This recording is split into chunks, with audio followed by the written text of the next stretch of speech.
Okay, so I'm going to talk about monster stats and genus. So, starting with the stats, I noticed that there's like three different types of monsters, and they are attack based, defense based, and somewhere in between. So, you have like a DPS and a tank and an all arounder. And I think that the all rounders are probably the least common, and there's more attack and defense monsters.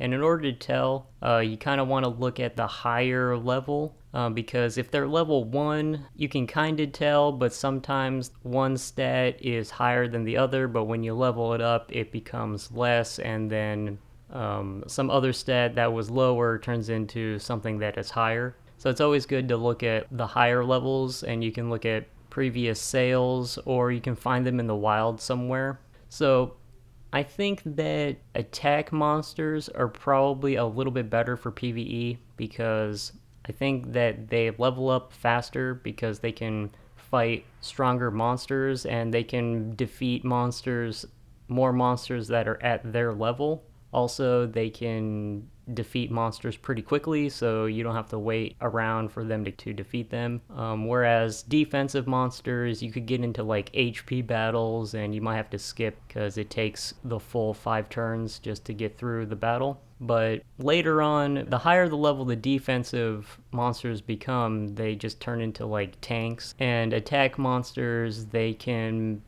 become vulnerable to these tanks at the higher levels because they just can't break their defense, and then the tanks can like wither down their HP. So I think it's good to have a mixture of both. But they're both good and they have different purposes and strengths and weaknesses or anything. But I do think that the attack monsters are a little bit better for PvE.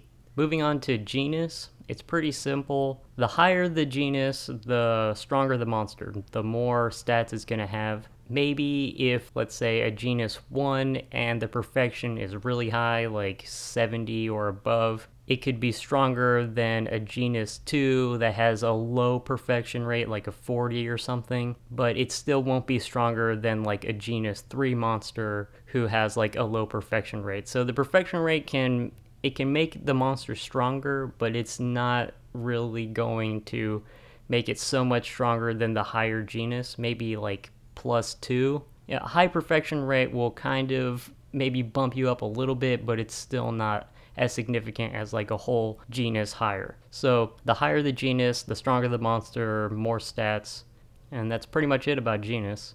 So hopefully this, gave you some info and helped you out a little bit, and I will see you in the next video.